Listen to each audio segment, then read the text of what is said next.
वाहिगुरु जी का खालसा वाहिगुरु जी की फतेह जी। सारे वीरां भैणां नूं स्वागत है तुहाडा सारिआं दा गुरमत क्लास विच।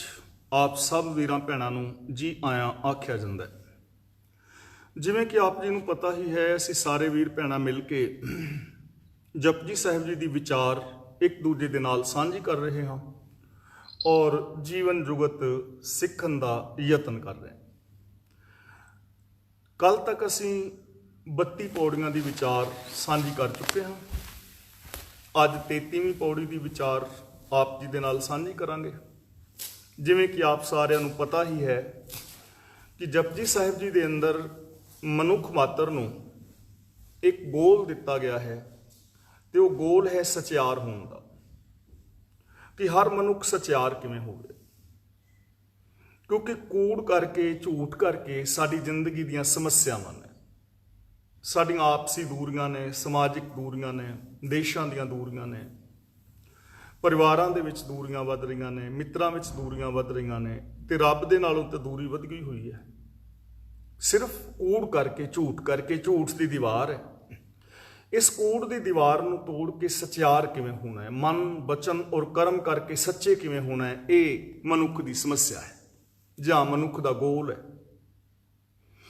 ते मनुख ने इहदे वास्ते यतन भी कीते ने, बहुत यतन कीते गए ने। जिवें किसी ने दस्सिआ, इन्हें सुनिया, यतन करन दी ट्राई कीती, पर मनुख उन्हां यतनां नाल सचियार नहीं होया। ना समाज विच शांति आई, चाहे वो वर्त रखने सन, चाहे वो तीरथ यात्रा सन, चाहे चलाकियां सन, चाहे तृष्णा दे अधीन रहा पदार्थां दे इकट्ठ करना सी, जां समाधियां वगैरह लाणियां सन। तो गुरु जी ने फिर सवाल किया है कि किव सचियारा हुई है, ते नाल उत्तर एक ही दिता है, इक्को ही साधन है, हुक्म रजाई चलना, नानक लिखिया नाल। रजा दे विच तुरना, भाणे विच तुरना, इहो ही इक्को एक नियम है, यही एक साधन है कि असी सचियार हो सकते हैं केवल रब्बी रजा और भाणे दे विच तुर के। ते याद रखना, सचियार का मतलब है मन बचन और कर्म करके सच्चा इंसान, जिसकी भावना सच्ची है, जिसका इरादा सच्चा है पर उपकार वाला है। कल असी विचार किया सी, एक दो जीभों लख होवें, लख होवें लख वीस, कि लखां लखां वारी भी जे मैं अपनी होमे दे तल दे उत्ते कही जावां एक नाम नूं, तां उहदे नाल भी मैं प्रभु दे नाल एक सुरता हासिल नहीं कर सकता। सगों इस राह दे विच जो पौड़ियां ने पति दे नाल मिलाप दे नाल जो रास्ता है, इन्हां पौड़ियां ते चढ़िया किवें जा सकदा है। चढ़िए होए 21 का मतलब एक मिक हो के, अपनी होमे नूं गवा के, अपने आपे नूं गवा के, अपनी मत नूं छड्ड के, रब्बी रजा दे विच राजी हो के ही उस प्रभु दे नाल मिलिया जा सकता है। इहदी विस्तार पूर्वक असीं कल विचार कीती सी। गुरु जी कहंदे ने, नानक नदरी पाई है, कूड़ी कूड़े ठीस। यानी रब्बी रजा, रब दी रहमत किहदे ते हुंदी? रब दी रहमत जो रब्बी रजा विच तुरदा है। ते उस रहमत दे पात्र बनन तो बिना जे कोई अपने यत्नां दे नाल पाना चाहे, जां रजा विच तुरन तो बिना होर कोई साधन दसे कि होर भी कोई साधन है, रब्बी रजा तो बिना भी मैं पा सकना, तां गुरु जी कहंदे ने झूठे बंदे दी झूठी गप होएगी, एक दुनिया दा सब तो वड्डा झूठ होएगा। तां इहदा मतलब रजा दे विच तुर के ही असीं सचियार हो सकदे हां। आओ अगली विचार आप जी दे नाल साझी करिए। आखण जोर चुप्पे नह जोर। आखण का मतलब आखण विच, जोर का मतलब ताकत। साडी कहण विच ताकत नहीं है। यानी जे असीं चाहिए कि अपनी ताकत दे नाल असीं कुछ कह सकीए और वो साडा क्या होया सच्चा हो जाए, जां आखण दे विच जोर का मतलब साडी ताकत है नहीं कहण दे विच, ये चीज़ थोड़ी जी समझण वाली है। आखण विच जोर किवें नहीं? असीं कह सकते हैं, बहुत कुछ कह रहे हैं, मैं अपनियां गल्लां तुहाडे नाल साझीआं कर रहा, तुसीं मेरे नाल कर रहे हो, ਕਿੰਨਾ ਕੁਛ ਬੰਦਾ ਕਹਿ ਰਿਹਾ ਹੈ, ਕਿੰਨਾ ਕੁਛ ਬੰਦਾ ਲਿਖ ਰਿਹਾ ਹੈ, ਤਾਂ ਇਹਦਾ ਮਤਲਬ ਇਹ ਨਹੀਂ ਕਿ ਅਸੀਂ ਬੋਲ ਹੀ ਨਹੀਂ ਸਕਦੇ, ਅਸੀਂ ਕਹਿ ਹੀ ਨਹੀਂ ਸਕਦੇ। ਲੇਕਿਨ ਅਸੀਂ ਕੁਛ ਐਸਾ ਕਹਿ ਸਕਦੇ ਹਾਂ ਕਿ ਜੋ ਸਿਸਟਮ ਤੋਂ ਬਾਹਰ ਵੀ ਹੋ ਸਕਦਾ ਹੋਵੇ। ਕਹਿ ਕੇ ਦੇਖ ਲਓ, ਹੋਏਗਾ ਨਹੀਂ, ਹੋਏਗਾ ਉਹ ਜੋ ਸਿਸਟਮ ਦੇ ਵਿੱਚ ਹੈ, ਜੋ ਰਜਾ ਦੇ ਵਿੱਚ ਹੈ, ਜੋ ਭਾਣੇ ਦੇ ਵਿੱਚ ਹੈ। ਉਸ ਤੋਂ ਬਾਹਰ ਕਹਿਣ ਵਿੱਚ ਕੋਈ ਸਾਡਾ ਜ਼ੋਰ ਨਹੀਂ। ਕਹੀ ਜਾਓਗੇ, ਮੈਂ ਕਹੀ ਜਾਵਾਂਗਾ, ਤਾਂ ਉਹ ਹਵਾਈ ਗੱਲਾਂ ਹੋਣਗੀਆਂ, ਉਹਨਾਂ ਦੇ ਕਹਿਣ ਦਾ ਕੋਈ ਲਾਭ ਨਹੀਂ ਹੋਏਗਾ। ਔਰ ਜੇ ਕੋਈ ਕਹੇ ਕਿ ਮੈਂ ਕਹਿ ਸਕਦਾ ਹੁਕਮ ਤੋਂ ਬਾਹਰ, ਤਾਂ ਐਸਾ ਕੁਛ ਨਹੀਂ ਹੈ, ਕੋਈ ਵੀ ਨਹੀਂ ਕਹਿ ਸਕੇਗਾ। ਕਹਿਣ ਦੇ ਵਿੱਚ ਕੋਈ ਜ਼ੋਰ ਨਹੀਂ, ਕੋਈ ਤਾਕਤ ਨਹੀਂ। ਅਸੀਂ ਰੱਬੀ ਰਜ਼ਾ ਤੋਂ ਬਾਹਰ ਕੁਛ ਨਹੀਂ ਕਹਿ ਸਕਦੇ। ਜੇ ਅਸੀਂ ਵੇਖੀਏ ਕਿ ਜੋ ਮੈਂ ਬੋਲ ਰਿਹਾ ਹਾਂ ਤਾਂ ਇਹ ਰੱਬੀ ਰਜ਼ਾ ਵਿੱਚ ਹੀ ਬੋਲ ਰਿਹਾ ਨਾ। ਜੇ ਸਿਸਟਮ ਹੈ ਬੋਲਣ ਦਾ ਤਾਂ ਉਹ ਸਿਸਟਮ ਅਨੁਸਾਰ ਮੈਂ ਬੋਲ ਰਿਹਾ। ਜੇ ਮੇਰੀ ਤਰ੍ਹਾਂ ਜਾਂ ਬੰਦੇ ਕਿਸੇ ਵੀ ਬੰਦੇ ਦੀ ਤਰ੍ਹਾਂ ਕੋਈ ਪਸ਼ੂ ਗੱਲਾਂ ਕਰਨੀਆਂ ਚਾਹਣ ਤਾਂ ਉਹ ਗੱਲਾਂ ਨਹੀਂ ਕਰ ਪਾਣਗੇ। ਰੀਜ਼ਨ ਕਿ ਸਿਸਟਮ ਹੀ ਨਹੀਂ ਹੈ। ਕੁਦਰਤ ਨੇ ਉਹਨਾਂ ਨੂੰ ਐਸਾ ਸਿਸਟਮ ਨਹੀਂ ਦਿੱਤਾ ਜਿਸ ਦੇ ਨਾਲ ਉਹ ਸਾਡੀ ਤਰ੍ਹਾਂ ਬੋਲ ਸਕਣ। ਤਾਂ ਜੋ ਰੱਬੀ ਰਜ਼ਾ ਹੈ, ਭਾਣਾ ਹੈ, ਲਾ ਆਫ ਨੇਚਰ ਹੈ, ਕੁਦਰਤ ਦੇ ਨਿਯਮ ਨੇ, ਰੱਬੀ ਨਿਯਮਾਵਲੀ ਹੈ, ਉਹਨਾਂ ਤੋਂ ਬਾਹਰ ਕਹਿਣ ਵਿੱਚ ਕੋਈ ਜ਼ੋਰ ਨਹੀਂ ਹੈ, ਕੋਈ ਤਾਕਤ ਨਹੀਂ ਹੈ। ਔਰ ਨਾ ਹੀ ਆਪਣੇ ਜ਼ੋਰ ਦੇ ਨਾਲ ਅਸੀਂ ਕੁਝ ਕਹਿ ਸਕਦੇ ਹਾਂ, ਭਾਵ ਕਿ ਰੱਬੀ ਰਜ਼ਾ ਤੋਂ ਬਾਹਰ ਕੁਝ ਨਹੀਂ ਕਹਿ ਸਕਦੇ। ਜਿਵੇਂ ਆਪਾਂ ਨਿੱਕੀਆਂ ਨਿੱਕੀਆਂ ਮਿਸਾਲਾਂ ਰੋਜ਼ ਲੈਂਦੇ ਹਾਂ। ਕੀ ਮੈਂ ਕਹਿ ਸਕਣਾ ਐਸਾ ਕਿ ਕੋਈ ਬੰਦਾ ਪਾਣੀ ਦੇ ਵਿੱਚ ਮੱਛੀਆਂ ਦੀ ਤਰ੍ਹਾਂ ਰਹਿ ਸਕਦਾ ਹੈ ਬਿਨਾਂ ਕਿਸੇ ਸਾਧਨ ਤੋਂ? ਕਹਿ ਤੇ ਮੈਂ ਦਿਆਂਗਾ ਬੰਦਾ ਰਹਿ ਸਕਦਾ ਹੈ, ਲੇਕਿਨ ਉਹ ਹਾਸੋਂ ਹੀ ਨਹੀਂ ਗੱਲ ਹੋਏਗੀ ਨਾ, ਕਿਉਂਕਿ ਅਸੀਂ ਕਹਿ ਨਹੀਂ ਸਕਦੇ ਐਸਾ ਕੁਛ, ਐਸਾ ਹੋ ਨਹੀਂ ਸਕਦਾ। ਤਾਂ ਰੱਬੀ ਰਜ਼ਾ ਤੋਂ ਬਾਹਰ ਕਹਿਣ ਵਿੱਚ ਸਾਡਾ ਕੋਈ ਜ਼ੋਰ ਨਹੀਂ ਹੈ। ਔਰ ਉਸ ਰਜ਼ਾ ਦੇ ਅੰਦਰ ਹੀ ਬੋਲ ਬਾਣੀ ਹੈ, ਉਸ ਰਜ਼ਾ ਦੇ ਅੰਦਰ ਹੀ ਬੋਲਿਆ ਜਾ ਸਕਦਾ ਹੈ। ਜੇ ਕੋਈ ਕਹਿਣ ਦਾ ਯਤਨ ਕਰੇ ਤਾਂ ਗੁਰੂ ਪਾਤਸ਼ਾਹ ਜੀ ਕਹਿੰਦੇ ਨੇ, ਜੇ ਕੋ ਖਾਇਕ ਆਖਣ ਪਾਏ ਉਹ ਜਾਣੇ ਜੀਤੀਆਂ ਨੂੰ ਖਾਏ। ਜੇ ਕੋਈ ਬੜਬੋਲਾ ਬੰਦਾ ਕਹਿਣ ਦਾ ਯਤਨ ਕਰੇਗਾ ਤਾਂ ਉਹਨੂੰ ਨਮੋਸ਼ੀ ਵੇਖਣੀ ਪਵੇਗੀ। ਦੂਜੀ ਗੱਲ ਹੈ ਚੁੱਪੈ ਨਹਿ ਜ਼ੋਰ। ਜੇ ਕੋਈ ਆਪਣੀ ਤਾਕਤ ਦੇ ਨਾਲ, ਯਾਨੀ ਰੱਬੀ ਰਜ਼ਾ ਤੋਂ ਬਾਹਰ, ਸਿਸਟਮ ਤੋਂ ਬਾਹਰ ਜਾ ਕੇ ਚੁੱਪ ਕਰਨਾ ਚਾਹੇ ਤਾਂ ਕੀ ਹੋ ਜਾਏਗਾ? ਮਤਲਬ ਮਨ ਦੇ ਫੁਰਨਿਆਂ ਨੂੰ ਬੰਦ ਕਰਨਾ ਚਾਹੇ ਤਾਂ ਕੀ ਐਸਾ ਹੋ ਸਕਦਾ ਹੈ? ਚੁੱਪੈ ਚੁੱਪ ਨਾ ਹੋਵਈ ਜੇ ਲਾਏ ਰਹਾ ਲਿਵਤਾਰ। ਜੇ ਮੈਂ ਲਗਾਤਾਰ ਸਮਾਧੀ ਵੀ ਲਾਈ ਰੱਖਾਂ ਤਾਂ ਵੀ ਕਿ ਮੇਰਾ ਮਨ ਚੁੱਪ ਹੋ ਜਾਏਗਾ, ਕਿਉਂਕਿ ਮਨ ਹੈ ਹੀ ਸੰਕਲਪਾਂ ਵਿਕਲਪਾਂ ਦੀ ਸੰਗ੍ਰਹਿ ਸ਼ਕਤੀ। ਮਨ ਦਿਮਾਗ ਦੀ ਉਸ ਐਕਟੀਵਿਟੀ ਦਾ ਨਾਮ ਹੈ ਜਿਸ ਐਕਟੀਵਿਟੀ ਰਾਹੀਂ ਦਿਮਾਗ ਦੇ ਅੰਦਰ ਵਿਚਾਰ ਪੈਦਾ ਹੁੰਦੇ ਨੇ। ਵਿਚਾਰ ਪੈਦਾ ਹੁੰਦੇ ਨੇ, ਦਿਮਾਗ ਦੀ ਉਸ ਐਕਟੀਵਿਟੀ ਨੂੰ ਮਨ ਕਹਿੰਦੇ ਨੇ। ਜੇ ਲਿਖਣਾ ਚਾਹੋ ਤੇ ਆਪ ਲਿਖ ਸਕਦੇ ਹੋ, ਜਿਨ੍ਹਾਂ ਕੋਲ ਕਾਪੀਆਂ ਹੈ ਨੇ। ਮਨ ਕਿਹਨੂੰ ਕਹਿੰਦੇ ਨੇ? ਮਨ ਦਿਮਾਗ ਦੀ ਉਸ ਐਕਟੀਵਿਟੀ ਦਾ ਨਾਮ ਹੈ ਜਿਸ ਰਾਹੀਂ ਦਿਮਾਗ ਦੇ ਅੰਦਰ ਵਿਚਾਰ ਪੈਦਾ ਹੁੰਦੇ ਨੇ। ਮਨ ਕੋਈ ਸਰੀਰ ਦਾ ਵੱਖਰਾ ਅੰਗ ਨਹੀਂ ਹੈ, ਦਿਮਾਗ ਦੀ ਇੱਕ ਐਕਟੀਵਿਟੀ ਦਾ ਨਾਮ ਹੈ। ਤੇ ਬੁੱਧੀ ਕਿਹਨੂੰ ਕਹਿੰਦੇ ਨੇ? ਬੁੱਧੀ ਕੋਈ ਸਰੀਰ ਦਾ ਵੱਖਰਾ ਅੰਗ ਨਹੀਂ, ਦਿਮਾਗ ਦੀ ਉਸ ਐਕਟੀਵਿਟੀ ਦਾ ਨਾਮ ਬੁੱਧੀ ਜਾਂ ਅਕਲ ਹੈ ਜਿਸ ਰਾਹੀਂ ਅਸੀਂ ਚੰਗੇ ਔਰ ਮਾੜੇ ਦਾ ਵਿਚਾਰ ਕਰਦੇ ਹਾਂ ਕਿ ਇਹ ਚੀਜ਼ ਸਹੀ ਹੈ, ਇਹ ਚੀਜ਼ ਗਲਤ ਹੈ। ਉਸ ਦਿਮਾਗ ਦੀ ਐਕਟੀਵਿਟੀ ਨੂੰ ਅਸੀਂ ਕਹਿੰਦੇ ਹਾਂ ਬੁੱਧੀ। ਤੇ ਚਿੱਤ ਕੋਈ ਵੱਖਰਾ ਅੰਗ ਨਹੀਂ ਸਰੀਰ ਦਾ, ਦਿਮਾਗ ਦੀ ਉਸ ਐਕਟੀਵਿਟੀ ਦਾ ਨਾਮ ਹੈ ਜਿਸ ਰਾਹੀਂ ਅਸੀਂ ਹਰ ਗੱਲ ਨੂੰ ਚੇਤੇ ਰੱਖਦੇ ਹਾਂ। ਦਿਮਾਗ ਦੇ ਅੰਦਰ ਹਰ ਚੀਜ਼ ਚੇਤੇ ਰਹਿੰਦੀ ਹੈ। ਚੇਤਾ ਸ਼ਕਤੀ ਦਿਮਾਗ ਦੀ ਉਸ ਐਕਟੀਵਿਟੀ ਦਾ ਨਾਮ। ਤੇ ਈਗੋ ਜਾਂ ਹਉਮੈ ਜਾਂ ਹਉ ਦਿਮਾਗ ਦੀ ਉਸ ਐਕਟੀਵਿਟੀ ਦਾ ਨਾਮ ਹੈ ਜਿਸ ਰਾਹੀਂ ਸਾਨੂੰ ਵੱਖਰੇਵਾਂ ਮਹਿਸੂਸ ਹੁੰਦਾ ਹੈ। ਮੈਂ ਤੁਹਾਡੇ ਤੋਂ ਵੱਖਰਾ ਮਹਿਸੂਸ ਕਰਦਾ ਹਾਂ। ਤਾਂ ਗੁਰੂ ਜੀ ਕਹਿੰਦੇ ਨੇ ਚੁੱਪ ਕਰਨ ਵਿੱਚ, ਸਿਸਟਮ ਤੋਂ ਬਾਹਰ ਜਾ ਕੇ ਤੁਸੀਂ ਚੁੱਪ ਨਹੀਂ ਕਰ ਸਕਦੇ। ਕਿਵੇਂ ਕਰੋਗੇ? ਗੁਰੂ ਜੀ ਨੇ ਪਾਵਨ ਬਾਣੀ ਵਿੱਚ ਬਚਨ ਵੀ ਕੀਤਾ ਹੈ, ਕਵਨ ਸੋ ਮੁਨ ਜੋ ਮਨ ਮਾਰੈ। ਕਿਹੜਾ ਹੈ ਐਸਾ ਮੁਨੀ ਸਮਾਧੀ ਲਾਉਣ ਵਾਲਾ ਜਿਹੜਾ ਮਨ ਨੂੰ ਮਾਰ ਲਵੇ? ਕਿਉਂਕਿ ਮਨ ਹੈ ਹੀ ਵਿਚਾਰਾਂ ਦੀ ਸੰਗ੍ਰਹਿ ਸ਼ਕਤੀ ਜਾਂ ਵਿਚਾਰਾਂ ਦੀ ਉਤਪੰਨ ਕਰਨ ਵਾਲੀ, ਜਿੱਥੋਂ ਸੰਕਲਪ ਵਿਕਲਪ ਪੈਦਾ ਹੁੰਦੇ ਨੇ। ਤੇ ਗੁਰੂ ਜੀ ਕਹਿੰਦੇ ਨੇ ਮਨ ਕੋ ਮਾਰ ਕਹੋ ਕਿਸ ਤਾਰੈ। ਤੇ ਜੇ ਬੰਦਾ ਮੰਨ ਲਓ ਕਿ ਸਪੋਜ਼ ਮਨ ਨੂੰ ਮਾਰ ਹੀ ਲਵੇ ਤੇ ਤਾਰੇਗਾ ਕਿਹਨੂੰ? ਇਸ ਲਈ ਗੁਰਮਤ ਨੇ ਮਨ ਨੂੰ ਮਾਰਨ ਦੀ ਗੱਲ ਨਹੀਂ ਕੀਤੀ ਹੈ। ਜਿੱਥੇ ਮਨ ਨੂੰ ਮਾਰਨ ਦੀ ਗੱਲ ਹੈ ਨਾ, ਉੱਥੇ ਇਸ਼ਾਰਾ ਇਹ ਹੈ ਕਿ ਮਨ ਦੇ ਮਾੜੇ ਵਿਚਾਰਾਂ ਨੂੰ ਖਤਮ ਕਰਨਾ ਹੈ ਔਰ ਚੰਗੇ ਵਿਚਾਰ ਪੈਦਾ ਕਰਨਾ ਹੈ। ਤਾਂ ਅਸੀਂ ਸਿਸਟਮ ਤੋਂ ਬਾਹਰ ਜਾ ਕੇ ਚੁੱਪ ਨਹੀਂ ਕਰ ਸਕਦੇ। ਅਗਲਾ ਬਚਨ ਕਰਦੇ ਨੇ, ਜ਼ੋਰ ਨਾ ਮੰਗਣ। ਮੰਗਣ ਵਿੱਚ ਵੀ ਕੋਈ ਜ਼ੋਰ ਨਹੀਂ ਸਾਡਾ ਕਿ ਅਸੀਂ ਆਪਣੇ ਜ਼ੋਰ ਦੇ ਨਾਲ ਕੋਈ ਚੀਜ਼ ਮੰਗ ਕੇ ਲੈ ਸਕੀਏ ਕੁਦਰਤ ਤੋਂ। ਮੰਗ ਕੇ ਕਿਵੇਂ ਲੈ ਸਕਦੇ ਹਾਂ?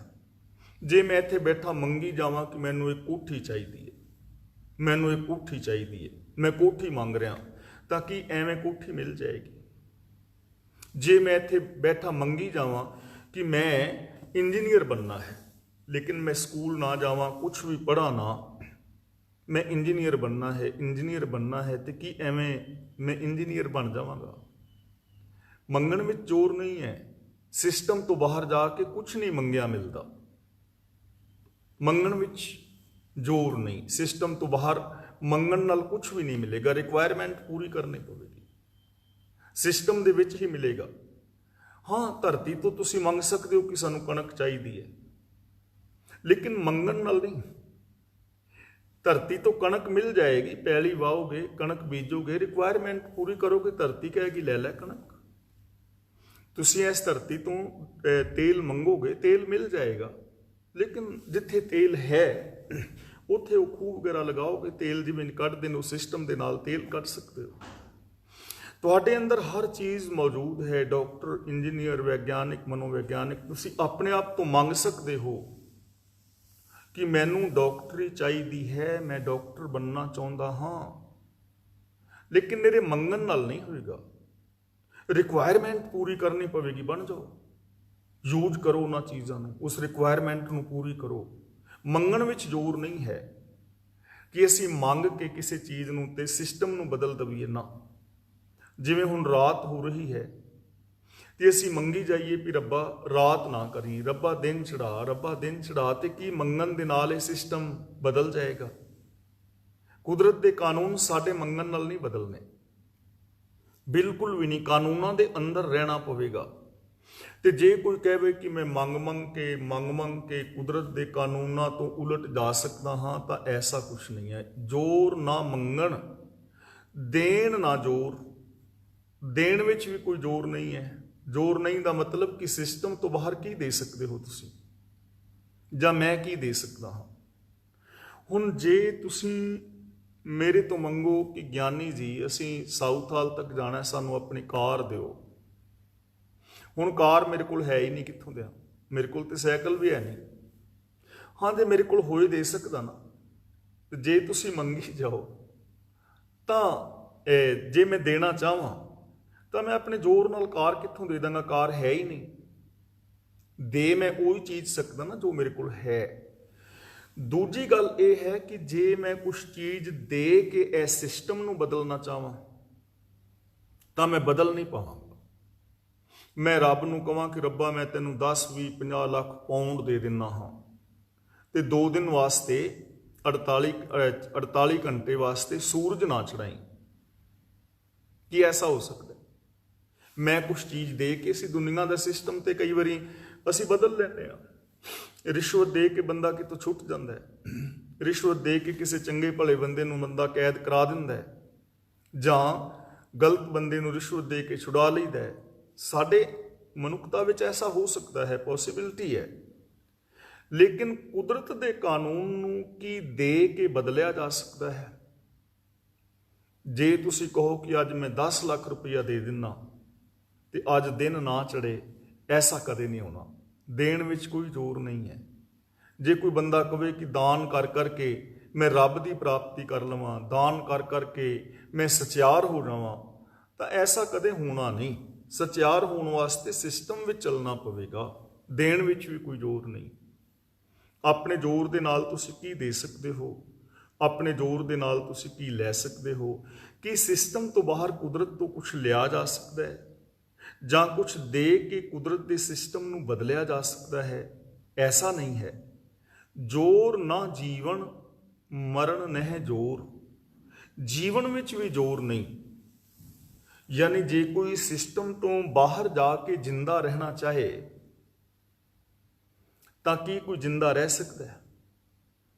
ਹੁਣ ਜੇ ਕੋਈ ਆਣ ਕੇ ਮੇਰਾ ਗਲਾ ਘੁੱਟ ਦੇਵੇ, ਸਾਹ ਨਾ ਆਉਣ ਦੇਵੇ, ਤੇ ਮੈਂ ਜਿੰਦਾ ਰਹਿਣਾ ਚਾਹਾਂ ਤਾਂ ਕਿਵੇਂ ਰਹਿ ਸਕਣਾ? ਨਹੀਂ ਰਹਿ ਸਕਦਾ ਨਾ, ਕਿਉਂਕਿ ਸਿਸਟਮ ਹੈ, ਜੇ ਮੈਨੂੰ ਆਕਸੀਜਨ ਮਿਲੇਗੀ ਤਾਂ ਹੀ ਜਿੰਦਾ ਰਵਾਂਗਾ। ਤੇ ਜੇ ਕੋਈ ਬੰਦਾ ਕਹੇ ਕਿ ਮੈਂ ਜੀ ਪਾਣੀ ਹੀ ਨਹੀਂ ਬਿਲਕੁਲ ਪੀਣਾ, ਤੇ ਬਿਨਾਂ ਪਾਣੀ ਤੋਂ ਜਿੰਦਾ ਰਹਿਣਾ ਹੈ, ਤਾਂ ਕਿਵੇਂ ਜਿੰਦਾ ਰਹੋਗੇ?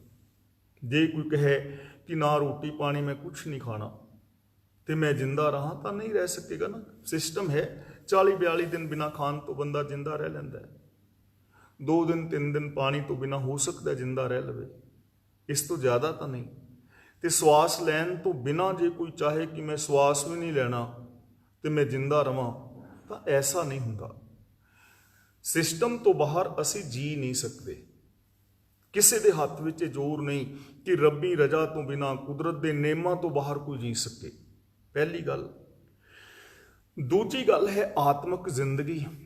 ਜੇ ਇਨਸਾਨੀਅਤ ਵਾਲੀ ਜ਼ਿੰਦਗੀ ਕੋਈ ਜੀਣਾ ਚਾਹੇ, ਪਿਆਰ ਮੁਹੱਬਤ ਵਾਲੀ, ਇਨਸਾਨੀਅਤ ਵਾਲੀ, ਖੁਸ਼ੀ ਵਾਲੀ, ਤੇ ਸਿਸਟਮ ਤੋਂ ਬਾਹਰ ਰਹਿ ਕੇ ਜੀਣਾ ਚਾਹੇ ਤਾਂ ਉਹ ਨਹੀਂ ਜੀ ਸਕੇਗਾ। ਕਿਵੇਂ ਜੀ ਸਕਾਂਗੇ? ਜੇ ਮੈਂ ਚਾਹਨਾ ਕਿ ਮੇਰੇ ਅੰਦਰ ਇਨਸਾਨੀਅਤ ਹੋਏ, ਮੇਰੀ ਜ਼ਮੀਰ ਜ਼ਿੰਦਾ ਹੋਵੇ, ਮੈਂ ਆਨੰਦਮਈ ਜ਼ਿੰਦਗੀ ਜੀਵਾਂ, ਖੁਸ਼ੀਆਂ ਵਾਲਾ ਜੀਵਨ ਜੀਵਾਂ, ਮੇਰੇ ਜੀਵਨ ਅੰਦਰ ਖੁਸ਼ੀਆਂ ਹੋਣ, ਤੇ ਕਰਾਂ ਮੈਂ ਸਾਰਾ ਦਿਨ ਨਿੰਦਿਆ, ਕਰਾਂ ਮੈਂ ਚੁਗਲੀ, ਪਾਪ ਕਮਾਵਾਂ, ਸ਼ਰਾਬਾਂ ਪੀਵਾਂ, ਤਾਂ ਕਿਵੇਂ ਜੀ ਸਕਾਂਗਾ ਆਤਮਿਕ ਜ਼ਿੰਦਗੀ? ਇਸ ਲਈ ਸਿਸਟਮ ਤੋਂ ਬਾਹਰ ਨਹੀਂ ਜੀਵਿਆ ਜਾ ਸਕਦਾ, ਨਾ ਸਰੀਰਕ ਜੀਵਨ ਔਰ ਨਾ ਆਤਮਿਕ ਜੀਵਨ। ਮਰਨ ਨਹਿ ਜੋਰ, ਆਪਣੇ ਅੰਦਰ ਮਰਨ ਦੀ ਵੀ ਤਾਕਤ ਨਹੀਂ ਹੈ।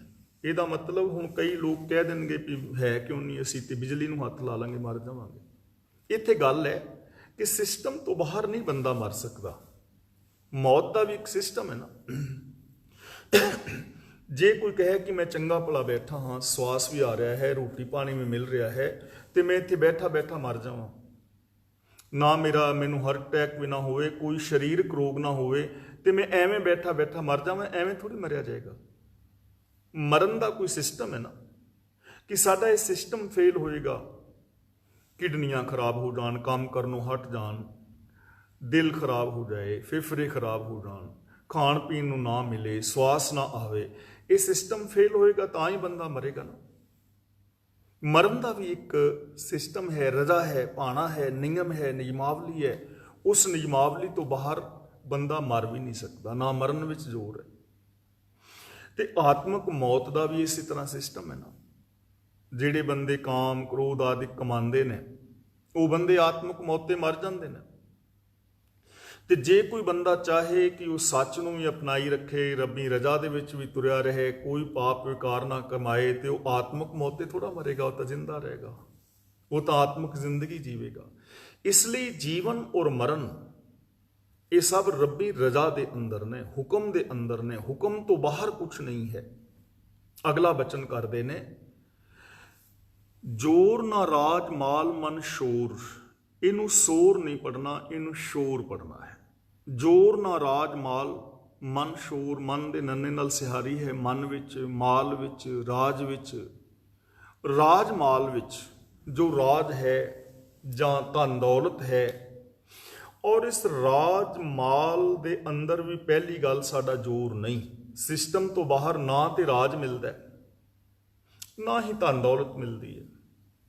ਦੇਖੋ, ਪਹਿਲਾਂ ਪਿਤਾ ਪੁਰਖੀ ਰਾਜ ਸਨ, ਤਾਂ ਪਿਤਾ ਪੁਰਖੀ ਰਾਜ ਉਹਨਾਂ ਨੂੰ ਮਿਲਦਾ ਸੀ, ਜੋ ਬਾਦਸ਼ਾਹ ਦੇ ਘਰ ਬੱਚਾ ਹੈ ਉਹਨੂੰ ਹੀ ਉਹ ਰਾਜ ਦਿੰਦੇ ਸਨ। ਜਾਂ ਡਿਕਟੇਟਰਸ਼ਿਪ ਹੈ ਕਿ ਕੋਈ ਦੂਜੇ ਰਾਜੇ ਉੱਤੇ ਹਮਲਾ ਕਰਕੇ ਰਾਜ ਖੋਹ ਕੇ ਰਾਜਾ ਬਣ ਜਾਏ, ਸਿਸਟਮ ਹੈ ਨਾ। ਉਹ ਸਿਸਟਮ ਬਦਲ ਗਏ। ਅੱਜ ਹੁਣ ਰਾਜ ਸਿੰਘਾਸਨ ਤੱਕ ਜਾਣਾ ਹੈ ਤਾਂ ਵੋਟ ਸਿਸਟਮ ਹੈ, ਇਲੈਕਸ਼ਨ ਸਿਸਟਮ ਹੈ, ਤਾਂ ਇਲੈਕਸ਼ਨ ਦੇ ਅੰਦਰ ਜਿੱਤਣਾ ਪਵੇਗਾ, ਜਾਂ ਕੋਈ ਨੋਮੀਨੇਟ ਵਗੈਰਾ ਹੈ, ਸਿਸਟਮ ਕਾਨੂੰਨ ਹੈ ਨਾ। ਤੇ ਜੇ ਇਸ ਕਾਨੂੰਨ ਤੋਂ ਬਿਨਾਂ ਮੈਂ ਹੁਣ ਕਹਾਂ ਕਿ ਮੈਂ ਕੱਲ ਨੂੰ ਪ੍ਰਧਾਨ ਮੰਤਰੀ ਦੀ ਕੁਰਸੀ ਤੇ ਬਹਿ ਕੇ ਪ੍ਰਧਾਨ ਮੰਤਰੀ ਬਣ ਜਾਵਾਂ, ਤਾਂ ਐਵੇਂ ਨਹੀਂ ਨਾ ਹੋਣਾ। ਰਜ਼ਾ ਦੇ ਵਿੱਚ, ਸਿਸਟਮ ਦੇ ਅੰਦਰ ਹੈ। ਪ੍ਰੋਪਰਟੀ, ਧਨ ਮਾਲ, ਇਹ ਕਿਸੇ ਸਿਸਟਮ ਦੇ ਵਿੱਚ ਹੀ ਹੈ ਨਾ। ਹੁਣ ਕਈ ਵਾਰੀ ਅਸੀਂ ਕਹਿੰਦੇ ਆ ਵੀ ਜਿਹੜਾ ਅਮੀਰ ਬੰਦਾ ਹੈ ਉਹਦੇ ਘਰ ਬੱਚਾ ਜੰਮਦਾ ਹੀ ਅਮੀਰ ਹੋ ਗਿਆ, ਤਾਂ ਇਹ ਸਿਸਟਮ ਹੈ। ਕਿਉਂਕਿ ਜਿਹੜੇ ਅਮੀਰ ਦੇ ਘਰ ਵਿੱਚ ਬੱਚਾ ਪੈਦਾ ਹੋਏਗਾ ਉਹ ਆਪਣੇ ਬੱਚੇ ਨੂੰ ਦੇਵੇਗਾ। ਇਹ ਥੋੜੀ ਹੈ ਕਿ ਆਪਣੇ ਬੱਚੇ ਨੂੰ ਰੂੜੀ ਤੇ ਸੁੱਟਾ ਹੋਵੇ ਤੇ ਗੁਆਂਢੀਆਂ ਦੇ ਬੱਚੇ ਨੂੰ ਦੇ ਦੇਵੇ, ਐਵੇਂ ਨਹੀਂ ਨਾ ਹੁੰਦਾ। ਸਿਸਟਮ ਹੈ। ਜੇ ਕੋਈ ਬੰਦਾ ਫੁੱਟਪਾਥ ਤੇ ਹੈ, ਝੁੱਗੀ ਝੌਂਪੜੀ ਵਿੱਚ ਰਹਿੰਦਾ ਹੈ, ਤਾਂ ਉਹਦੇ ਘਰ ਜਿਹੜਾ ਬੱਚਾ ਜਨਮ ਲਵੇਗਾ ਤਾਂ ਸਿਸਟਮ ਹੈ ਨਾ ਕਿ ਉਹ ਗਰੀਬ ਹੀ ਹੋਏਗਾ। ਅਗਲੀ ਗੱਲ ਦੂਜੀ ਹੈ ਕਿ ਜਿਨ੍ਹਾਂ ਨੇ ਪ੍ਰੋਪਰਟੀ ਬਣਾਈ ਹੈ ਉਹਨਾਂ ਨੇ ਕਿਸੇ ਸਿਸਟਮ ਵਿੱਚ ਬਣਾਈ ਹੈ ਨਾ। ਜੌਬ ਕੀਤੀ ਹੈ, ਨੌਕਰੀ ਕੀਤੀ ਹੈ, ਵਪਾਰ ਕੀਤਾ ਹੈ, ਆਪਣਾ ਬਜਟ ਠੀਕ ਬਣਾਇਆ ਹੈ, ਖਰਚਿਆਂ ਨੂੰ ਸੀਮਿਤ ਕੀਤਾ ਹੈ ਤੇ 4 ਪੈਸੇ ਬਣਾਏ ਨੇ, ਸਿਸਟਮ ਵਿੱਚ ਆਇਆ ਨਾ, ਬਿਨਾਂ ਸਿਸਟਮ ਤੋਂ ਨਹੀਂ। ਤਾਂ ਗੁਰੂ ਪਾਤਸ਼ਾਹ ਜੀ ਕਹਿੰਦੇ ਨੇ ਜੋ ਵੀ ਰਾਜ ਮਾਲ ਆਦਿਕ ਹੈ ਸਭ ਰੱਬੀ ਰਜ਼ਾ ਦੇ ਅੰਦਰ, ਕਾਨੂੰਨ ਦੇ ਅੰਦਰ ਹੈ। ਮਨ ਸ਼ੋਰ, ਜੋ ਮਨ ਦੇ ਅੰਦਰ ਸ਼ੋਰ ਸ਼ਰਾਬਾ ਪੈਦਾ ਹੁੰਦਾ ਹੈ ਧਨ ਮਾਲ ਕਰਕੇ। ਹੁਣ ਬਹੁਤੇ ਲੋਕ ਨੇ ਜਦੋਂ ਧਨ ਆਦਿਕ ਦੀ ਬਹੁਤਾਤ ਆ ਜਾਏ ਤਾਂ ਲੋਕ ਹੰਕਾਰੀ ਹੋ ਜਾਂਦੇ ਨੇ। ਸਾਰਿਆਂ ਦੀ ਗੱਲ ਨਹੀਂ, ਇਹ ਬਹੁਤਾਤ ਗਿਣਤੀ ਦੀ ਹੈ। ਇਹ ਉਹਨਾਂ ਦੀ ਗੱਲ ਹੈ ਸਿਰਫ ਜਿਨ੍ਹਾਂ ਦੇ ਅੰਦਰ ਸ਼ੋਰ ਸ਼ਰਾਬਾ ਹੈ। ਬਹੁਤ ਸਾਰੇ ਲੋਕ ਐਸੇ ਨੇ ਜਿਹੜੇ ਬੜੇ ਅਮੀਰ ਨੇ, ਬੜੇ ਧਨੀ ਨੇ, ਲੇਕਿਨ ਉਹ ਰੱਬ ਦੀ ਰਜ਼ਾ ਭਾਣੇ ਵਿੱਚ ਰਹਿੰਦੇ ਨੇ। ਉਹ ਗੁਰਮਤਿ ਅਨੁਸਾਰ ਜ਼ਿੰਦਗੀ ਜੀਂਦੇ ਹਨ, ਉਹਨਾਂ ਦਾ ਬੜਾ ਪਿਆਰਾ ਜੀਵਨ ਹੈ। ਲੇਕਿਨ ਕਈ ਲੋਕ ਐਸੇ ਨੇ, ਜਿਵੇਂ ਇੱਕ ਕਹਾਵਤ ਹੈ ਨਾ, ਭੁੱਖੇ ਦੀ ਧੀ ਰੱਜੀ ਖੇ ਉਡਾਣ ਲੱਗੀ। ਭੁੱਖੇ ਬੰਦੇ ਨੂੰ ਕਹਿੰਦੇ ਨੇ ਕਟੋਰਾ ਲੱਭ ਗਿਆ ਤੇ ਉਹ ਪਾਣੀ ਪੀ ਪੀ ਕੇ ਆਫਰ ਗਿਆ ਵੀ ਕੌਲਾ ਲੱਭਾ, ਹੁਣ ਸਾਰਾ ਦਿਨ ਪਾਣੀ ਪੀ ਵੀ ਜਾਓ। ਕਈ ਵਾਰ ਹੁੰਦਾ ਹੈ ਨਾ ਐਸਾ। ਤਾਂ ਇੱਥੇ ਉਹਨਾਂ ਦੀ ਗੱਲ ਹੈ, ਰਾਜ ਮਾਲ ਕਰਕੇ ਮਨ ਦੇ ਅੰਦਰ ਸ਼ੋਰ ਸ਼ਰਾਬਾ ਪੈਦਾ ਹੋ ਜਾਂਦਾ ਹੈ ਔਰ ਰਾਜ ਭਾਗ ਦੇ ਹੰਕਾਰ ਦੇ ਅੰਦਰ ਬਹੁਤ ਕੁਝ ਗਲਤ ਕਰ ਦਿੱਤਾ ਜਾਂਦਾ ਹੈ। ਜਿਵੇਂ ਹੀਰੋਸ਼ੀਮਾ ਨਾਗਾਸਾਕੀ ਦੀ ਗੱਲ ਅਸੀਂ ਰੋਜ਼ ਕਰਦੇ ਹਾਂ। ਔਰੰਗਜ਼ੇਬ ਕੋਲ ਰਾਜ ਹੈ ਜਾਂ ਹਿਟਲਰ ਕੋਲ ਰਾਜ ਹੈ, ਜਾਂ 84 ਦੇ ਅੰਦਰ ਜੋ ਕੁਝ ਹੋਇਆ ਹੈ, ਜਾਂ ਅੱਜ ਕੱਲ੍ਹ ਜੋ ਵਾਪਰਦਾ ਹੈ, ਇਹ ਸ਼ੋਰ ਸ਼ਰਾਬੇ ਹੁੰਦੇ ਨੇ ਨਾ। ਤਾਂ ਇਹ ਵੀ ਸਿਸਟਮ ਦੇ ਅੰਦਰ ਹੈ, ਰਜ਼ਾ ਵਿੱਚ, ਸਿਸਟਮ ਦੇ ਅੰਦਰ। ਕਿਉਂਕਿ ਉਹਨਾਂ ਲੋਕਾਂ ਨੇ ਸੱਚ ਨੂੰ ਫੋਲੋ ਨਹੀਂ ਕੀਤਾ ਤੇ ਉਹ ਸਿਸਟਮ ਨੂੰ ਤੋੜਨ ਕਰਕੇ ਅੰਦਰ ਹੰਕਾਰ ਹੈ, ਅੰਦਰ ਹਉਮੈ ਹੈ। ਨਹੀਂ ਤੇ ਬੜੇ ਬੜੇ ਰਾਜੇ ਮਹਾਰਾਜੇ ਹੋ ਗੁਜ਼ਰੇ ਨੇ ਜਿਹੜੇ ਬੜੇ ਭਲੇ ਸਨ। ਅੱਜ ਵੀ ਬੜੇ ਚੰਗੇ ਚੰਗੇ ਰਾਜਨੀਤਿਕ ਲੀਡਰ ਨੇ ਜਿਨ੍ਹਾਂ ਦੇ ਅੰਦਰ ਬੜੀਆਂ ਚੰਗਿਆਈਆਂ ਨੇ, ਜਿਨ੍ਹਾਂ ਨਾਲ ਲੋਕੀ ਬੜਾ ਪਿਆਰ ਕਰਦੇ ਨੇ। ਅੱਜ ਵੀ ਸ਼ੋਰ ਸ਼ਰਾਬੇ ਵਾਲੇ ਹੈ ਨੇ। ਆਮ ਸਮਾਜਿਕ ਜ਼ਿੰਦਗੀ ਵਿੱਚ ਤੁਸੀਂ ਵੇਖੋਗੇ ਸਮਾਜ ਵਿੱਚ ਬੜੇ ਅਮੀਰ ਅਮੀਰ ਲੋਕ ਨੇ ਜਿਨ੍ਹਾਂ ਦੇ ਅੰਦਰ ਕੋਈ ਹੰਕਾਰ ਨਹੀਂ ਹੈ। ਲੇਕਿਨ ਕਈ ਲੋਕ ਐਸੇ ਨੇ ਕਿ ਜਿਨ੍ਹਾਂ ਦੇ ਵਿੱਚ ਬੜਾ ਹੰਕਾਰ ਹੈ। ਉਹ ਪੈਸੇ ਦੇ ਹੰਕਾਰ ਵਿੱਚ ਤੁਰੇ ਫਿਰਦੇ ਨੇ, ਗਿਆਨ ਦੇ ਹੰਕਾਰ ਵਿੱਚ ਤੁਰੇ ਫਿਰਦੇ ਨੇ। ਬੜੇ ਵਿਦਵਾਨ ਲੋਕ ਐਸੇ ਹੋਣਗੇ, ਉਹਨਾਂ ਦੇ ਅੰਦਰ ਆਪਣੇ ਗਿਆਨ ਦਾ ਹੀ ਬੜਾ ਹੰਕਾਰ ਹੈ। ਉਹ ਦੂਜਿਆਂ ਦੇ ਨਾਲ ਬੋਲਣਾ ਹੀ ਨਹੀਂ ਚਾਹਣਗੇ, ਦੂਜਿਆਂ ਨੂੰ ਨੀਵਾਂ ਵਿਖਾਉਣਾ ਚਾਹਣਗੇ। ਗੱਲ ਕੇਵਲ ਪੈਸੇ ਦੀ, ਰਾਜਮਾਲ ਦੀ ਨਹੀਂ ਹੈ, ਇਹ ਹਰ ਥਾਂ ਤੇ ਗੱਲ ਹੈ। ਕਿਸੇ ਦੇ ਅੰਦਰ ਗੁਣਾਂ ਦਾ ਹੰਕਾਰ ਪੈਦਾ ਹੋ ਗਿਆ, ਰੂਪ ਦਾ ਹੰਕਾਰ ਪੈਦਾ ਹੋ ਗਿਆ, ਵਿਦਿਆ ਦਾ ਹੰਕਾਰ ਪੈਦਾ ਹੋ ਗਿਆ, ਆਪਣੇ ਧਰਮੀ ਹੋਣ ਦੀ ਫੂੰ ਫਾਂ ਪੈਦਾ ਹੋ ਗਈ। ਤਾਂ ਇਹ ਸਾਰਾ ਕੁਝ ਸਿਸਟਮ ਦੇ ਵਿੱਚ ਹੈ। ਜੋਰ ਨਾ ਸੁਰਤੀ ਗਿਆਨ ਵਿਚਾਰ, ਸੁਰਤੀ ਲਾਣੀ, ਆਪਣੀ ਸੁਰਤ ਨੂੰ ਉੱਚਾ ਕਰਨਾ। ਤਾਂ ਜੇ ਕੋਈ ਸਿਸਟਮ ਤੋਂ ਬਾਹਰ ਜਾ ਕੇ ਸੁਰਤ ਨੂੰ ਉੱਚਾ ਕਰਨਾ ਚਾਹੇ ਤਾਂ ਉਹ ਨਹੀਂ ਹੋਏਗਾ। ਸਿਸਟਮ ਹੈ ਗਿਆਨ ਵਿਚਾਰ ਰਾਹੀਂ, ਗਿਆਨ ਦੀ ਵੀ ਜਿਹੜੀ ਹੈ ਸਿਸਟਮ ਹੈ, ਵਿਚਾਰ ਦੀ ਸਿਸਟਮ ਹੈ। ਜੇ ਕੋਈ ਚਾਹੇ ਕਿ ਰਜ਼ਾ ਤੋਂ ਬਾਹਰ ਗਿਆਨ ਹਾਸਲ ਕਰਨਾ ਚਾਹੇ ਤਾਂ ਉਹਦੇ ਵਿੱਚ ਜ਼ੋਰ ਨਹੀਂ ਹੈ। ਕਿਸੇ ਜ਼ੋਰ ਨਾਲ, ਤਾਕਤ ਨਾਲ ਰੱਬੀ ਰਜ਼ਾ ਤੋਂ ਬਾਹਰ, ਲਾ ਆਫ ਨੇਚਰ ਤੋਂ ਬਾਹਰ, ਜਾਂ ਜਿਹੜਾ ਸਿਸਟਮ ਹੈ ਉਹਦੇ ਤੋਂ ਬਾਹਰ ਗਿਆਨ ਵੀ ਹਾਸਲ ਨਹੀਂ ਨਾ ਕੀਤਾ ਜਾ ਸਕਦਾ। ਜੇ ਕੋਈ ਘਰ ਦੇ ਵਿੱਚ ਹੀ ਬੈਠਾ, ਮੰਨ ਲਓ ਮੈਂ ਆ ਜਾਂ ਕੋਈ ਹੋਰ ਵੀਰ ਹੈ, ਨੌਜਵਾਨ ਬੱਚਾ ਹੈ, ਉਹ ਮਾਸਟਰ ਕਰਨ ਹੋਣਾ ਚਾਹੁੰਦਾ ਹੈ ਫਿਜ਼ਿਕਸ ਵਿੱਚ, PhD ਕਰਨਾ ਚਾਹੁੰਦਾ ਹੈ ਫਿਜ਼ਿਕਸ ਦੀ, ਲੇਕਿਨ ਉਹ ਪੜ੍ਹ ਰਿਹਾ ਹੈ ਹਿਸਟਰੀ। ਹੁਣ ਹਿਸਟਰੀ ਪੜ੍ਹ ਕੇ ਫਿਜ਼ਿਕਸ ਵਿੱਚ PhD ਨਹੀਂ ਨਾ ਕੀਤੀ ਜਾ ਸਕਦੀ। ਜੇ ਕੋਈ ਬਣਨਾ ਚਾਹੁੰਦਾ ਹੈ ਵਕੀਲ, ਬਣਨਾ ਚਾਹੁੰਦਾ ਹੈ ਵਕੀਲ, ਲੇਕਿਨ ਉਹ ਪੜ੍ਹ ਰਿਹਾ ਹੈ ਆਯੁਰਵੈਦ ਦੀਆਂ ਦਵਾਈਆਂ ਬਾਰੇ, ਤਾਂ ਆਯੁਰਵੈਦ ਪੜ੍ਹ ਕੇ ਵਕੀਲ ਥੋੜ੍ਹੀ ਬਣਿਆ ਜਾਣਾ। ਸਿਸਟਮ ਹੈ ਨਾ, ਜਿਹੜੀ ਚੀਜ਼ ਅਸੀਂ ਹਾਸਲ ਕਰਨਾ ਚਾਹੁੰਦੇ ਹਾਂ, ਜਿਸ ਕਿਸਮ ਦਾ ਗਿਆਨ, ਉਸ ਰਾਹ ਦੇ ਉੱਤੇ ਹੀ ਤੁਰਨਾ ਪਵੇਗਾ। ਜੇ ਅਸੀਂ ਉਸ ਰਾਸਤੇ ਨੂੰ ਨਹੀਂ ਅਪਣਾਉਂਦੇ ਤਾਂ ਅਸੀਂ ਐਸਾ ਕੁਝ ਨਹੀਂ ਕਰ ਸਕਦੇ। ਜੇ ਕੋਈ ਬਣਨਾ ਚਾਹੁੰਦਾ ਹੈ ਕੰਪਿਊਟਰ ਦਾ ਮਾਸਟਰ, ਤੇ ਕੰਪਿਊਟਰ ਦਾ ਮਾਸਟਰ ਬਣਨ ਵਾਸਤੇ ਖੇਲਦਾ ਹੈ ਸਾਰਾ ਦਿਨ ਫੁੱਟਬਾਲ, ਤੇ ਕਵੇ ਕਿ ਮੈਂ ਫੁੱਟਬਾਲ ਖੇਲ ਖੇਲ ਕੇ ਤੇ ਕੰਪਿਊਟਰ ਦਾ ਮਾਸਟਰ ਬਣ ਜਾਵਾਂ, ਐਸਾ ਨਹੀਂ ਹੁੰਦਾ, ਕਦੇ ਵੀ ਨਹੀਂ ਹੁੰਦਾ। ਤਾਂ ਗੁਰੂ ਪਾਤਸ਼ਾਹ ਜੀ ਕਹਿੰਦੇ ਨੇ ਜੇ ਗਿਆਨ ਹੈ ਤਾਂ ਇਹ ਵੀ, ਇਹਦੇ ਵਿੱਚ ਕੋਈ ਜ਼ੋਰ ਨਹੀਂ ਹੈ, ਸਿਸਟਮ ਤੋਂ ਬਾਹਰ ਜਾ ਕੇ ਕੋਈ ਗਿਆਨ ਹਾਸਲ ਨਹੀਂ ਕਰ ਸਕਦਾ। ਜੇ ਵਿਚਾਰਵਾਨ ਬਣਨਾ ਹੈ, ਚੰਗੀਆਂ ਵਿਚਾਰਾਂ ਆਪਣੇ ਅੰਦਰ ਲਿਆਉਣੀਆਂ ਨੇ, ਤਾਂ ਸਿਸਟਮ ਹੈ ਨਾ। ਜੇ ਕੋਈ ਹੁਣ ਚੰਗੇ ਇਨਸਾਨਾਂ ਦੇ ਕੋਲ ਬੈਠੇਗਾ, ਚੰਗੀਆਂ ਪੁਸਤਕਾਂ ਪੜ੍ਹੇਗਾ, ਜਿਵੇਂ ਅਸੀਂ ਬਾਣੀ ਪੜ੍ਹ ਰਹੇ ਹਾਂ, ਚੰਗੀਆਂ ਵਿਚਾਰਾਂ ਕਰਾਂਗੇ ਤਾਂ ਸਾਡੇ ਵਿਚਾਰ ਦੇ ਅੰਦਰ ਚੰਗੀਆਂ ਵਿਚਾਰਾਂ ਆ ਜਾਣਗੀਆਂ। ਤੇ ਜੇ ਕੋਈ ਬੰਦਾ ਕਹੇ ਕਿ ਮੈਂ ਵੇਖਾਂ ਸਿਰਫ ਫਿਲਮਾਂ, ਜਾਵਾਂ ਮੈਂ ਸਿਰਫ ਪੱਬਾਂ ਕਲੱਬਾਂ ਵਿੱਚ ਨਾਚ ਵੇਖਾਂ, ਗਾਣੇ ਗਾਵਾਂ, ਜਾਂ ਮੈਂ ਚੋਰਾਂ ਦੀ, ਵਿਕਾਰੀਆਂ ਦੀ ਸੰਗਤ ਕਰਾਂ ਤੇ ਮੇਰੇ ਮਨ ਦੇ ਅੰਦਰ ਚੰਗੇ ਵਿਚਾਰ ਆ ਜਾਣ, ਐਸਾ ਨਹੀਂ ਹੋਏਗਾ। ਸਿਸਟਮ ਹੈ ਹਰ ਚੀਜ਼ ਦਾ। ਤਾਂ ਗੁਰੂ ਪਾਤਸ਼ਾਹ ਜੀ ਕਹਿੰਦੇ ਨੇ ਚਾਹੇ ਕੋਈ ਸੁਰਤ ਉੱਚੀ ਕਰਨੀ ਚਾਹੁੰਦਾ ਹੈ, ਚਾਹੇ ਕੋਈ ਗਿਆਨਵਾਨ ਹੈ, ਵਿਚਾਰਵਾਨ ਹੈ, ਉਹਦੇ ਅੰਦਰ ਕੋਈ ਜ਼ੋਰ ਨਹੀਂ ਕਿ ਉਹ ਸਿਸਟਮ ਤੋਂ ਬਾਹਰ ਕੁਝ ਕਰ ਸਕੇ, ਰਜ਼ਾ ਤੋਂ ਬਾਹਰ ਕੁਝ ਕਰ ਸਕੇ। ਔਰ ਹਕੀਕਤ ਹੈ, ਸਿੰਪਲ ਗੱਲ ਸਾਡੀ ਸਮਝ ਵਿੱਚ ਆ ਰਹੀ ਹੈ ਨਾ ਇਹ ਚੀਜ਼ਾਂ। ਕੀ ਅਸੀਂ ਕੁਝ ਸਿਸਟਮ ਤੋਂ ਬਾਹਰ ਮੇਰੀ ਭੈਣੋ ਵੀਰੋ ਕਰ ਸਕਦੇ ਹਾਂ? ਸਿਰ ਹਿਲਾ ਕੇ ਥੋੜਾ ਜਵਾਬ ਦਿਓਗੇ, ਨਹੀਂ ਨਾ। ਇਸ ਲਈ ਰਜ਼ਾ ਦੇ ਅੰਦਰ, ਸਿਸਟਮ ਦੇ ਅੰਦਰ ਹੈ ਹਰ ਚੀਜ਼। ਜੋ ਵੀ ਜਿਸਨੇ ਵੀ ਵਿਕਾਸ ਕੀਤਾ ਹੈ, ਚਾਹੇ ਸਾਡੀ ਦੁਨੀਆ ਦੇ ਅੰਦਰ ਰਾਜਨੀਤਿਕ ਵਿਕਾਸ ਹੋਇਆ ਹੈ, ਸਮਾਜਿਕ ਵਿਕਾਸ ਹੋਇਆ ਹੈ, ਧਾਰਮਿਕ ਦੁਨੀਆ ਵਿੱਚ ਵਿਕਾਸ ਹੋਇਆ ਹੈ, ਆਰਥਿਕ ਦੁਨੀਆ ਵਿੱਚ ਵਿਕਾਸ ਕੀਤਾ ਹੈ, ਕਿਸੇ ਨੇ ਸਰੀਰਕ ਤੌਰ ਤੇ, ਮਾਨਸਿਕ ਤੌਰ ਤੇ, ਬੌਧਿਕ ਤੌਰ ਤੇ, ਆਤਮਿਕ ਤੌਰ ਤੇ ਵਿਕਾਸ ਕੀਤਾ ਹੈ, ਤਾਂ ਉਹਦਾ ਇੱਕ ਸਿਸਟਮ ਹੈ, ਕਾਨੂੰਨ ਹੈ, ਇੱਕ ਰਾਸਤਾ ਹੈ, ਇੱਕ ਮਰਿਆਦਾ ਹੈ। ਉਹਦੇ ਤੋਂ ਬਾਹਰ ਕੁਝ ਨਹੀਂ ਹੋ ਸਕਦਾ।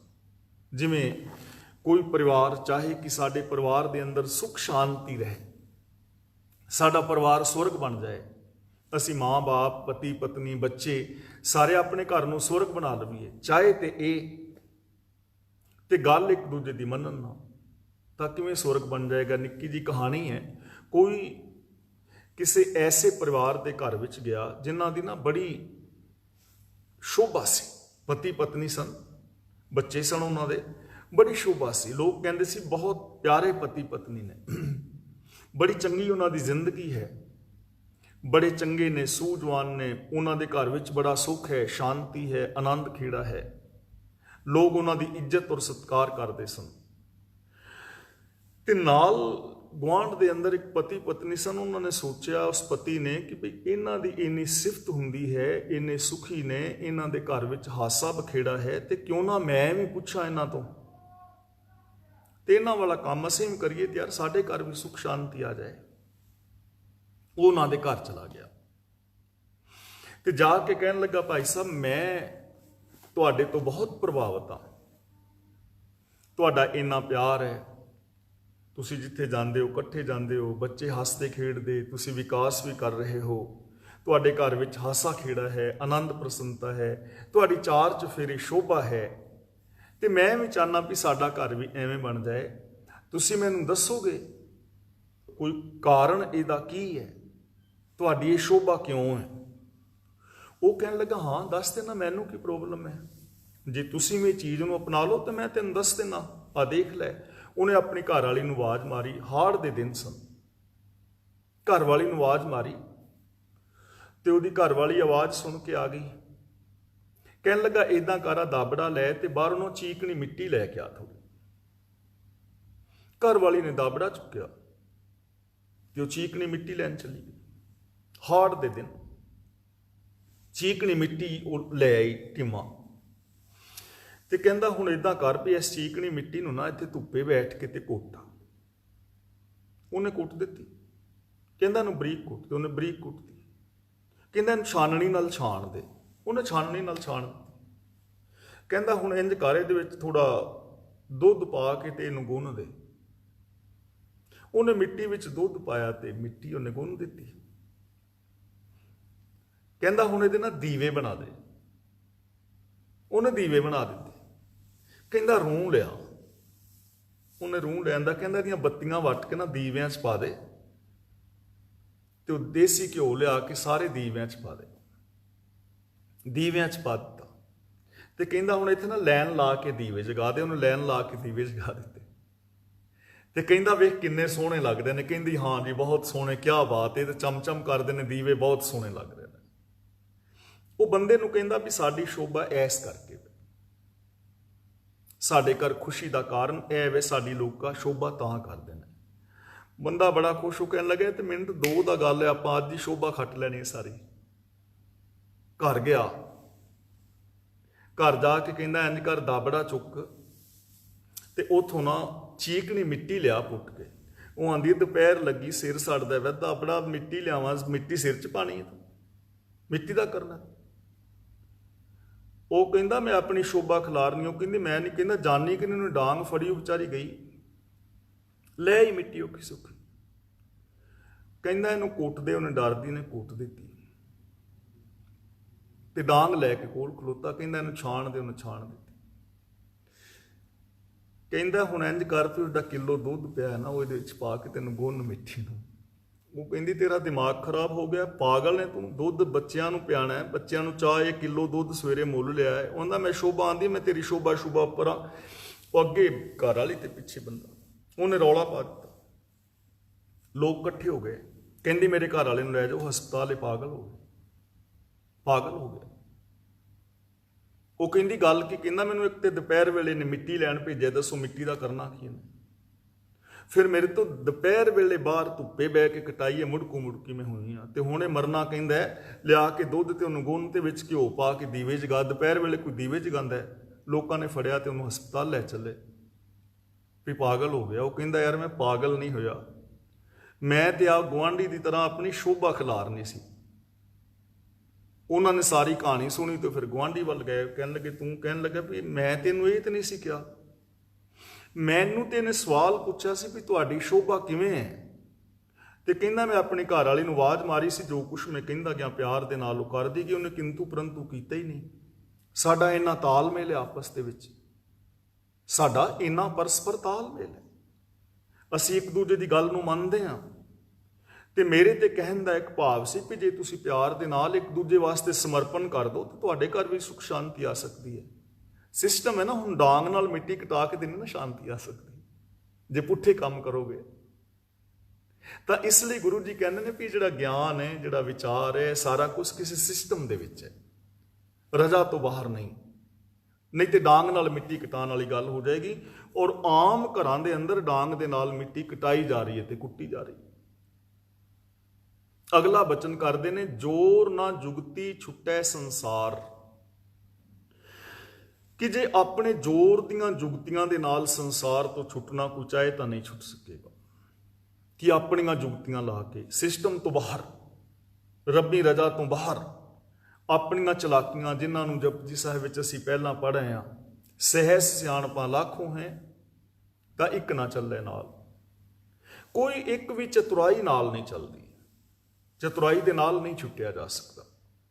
ਤੇ ਜੇ ਸੰਸਾਰ ਦੇ ਬੰਧਨਾਂ ਤੋਂ ਛੁੱਟਣਾ ਚਾਹੀਏ ਆਪਣੀਆਂ ਜੁਗਤੀਆਂ ਦੇ ਨਾਲ, ਜੋ ਸਿਸਟਮ ਤੋਂ ਬਾਹਰ ਨੇ, ਤਾਂ ਕਿਵੇਂ ਛੁੱਟ ਲੋਗੇ? ਆਪਣੀਆਂ ਜੁਗਤੀਆਂ ਉਕਤੀਆਂ ਦੇ ਨਾਲ ਮਨੁੱਖ ਨੇ ਸੁਖ ਸ਼ਾਂਤੀ ਹਾਸਲ ਕਰਨ ਦੀ ਟਰਾਈ ਕੀਤੀ।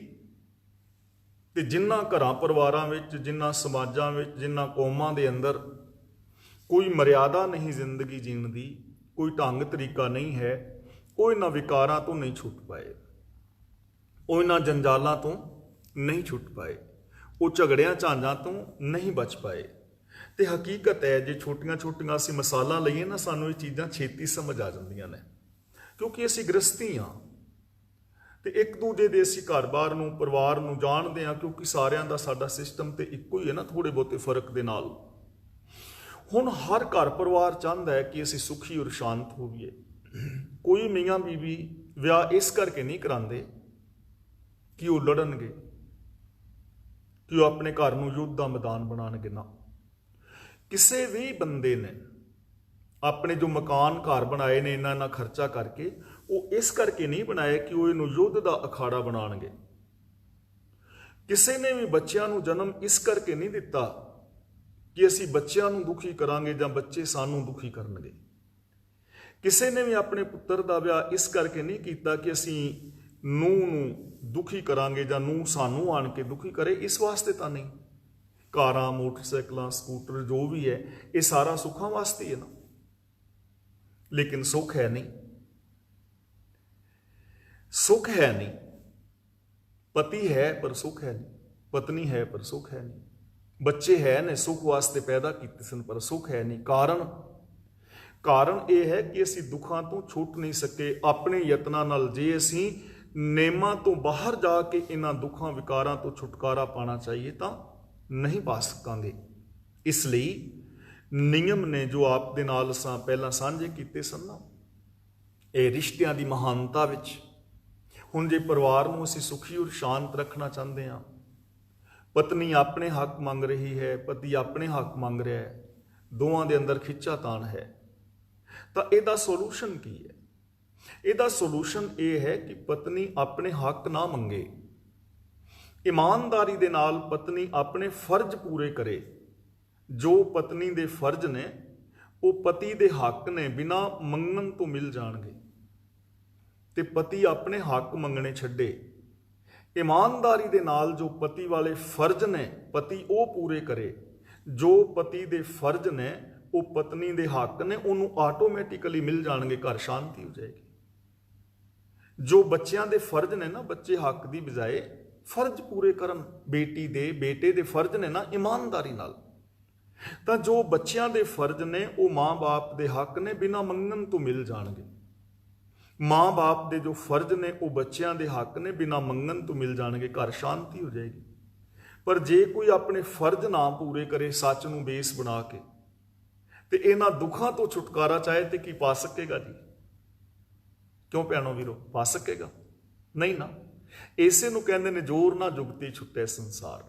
ਤੇ ਗੁਰੂ ਜੀ ਜਪਜੀ ਸਾਹਿਬ ਦੇ ਆਰੰਭ ਵਿੱਚ ਕਿਹਾ ਨੇ, ਹੁਕਮ ਰਜ਼ਾਈ ਚੱਲਣਾ, ਰਜਾ ਦੇ ਵਿੱਚ, ਭਾਣੇ ਦੇ ਅੰਦਰ ਹਰ ਚੀਜ਼ ਦਾ ਸਿਸਟਮ ਹੈ, ਹਰ ਚੀਜ਼ ਦੀ ਕੋਈ ਮਰਿਆਦਾ ਹੈ।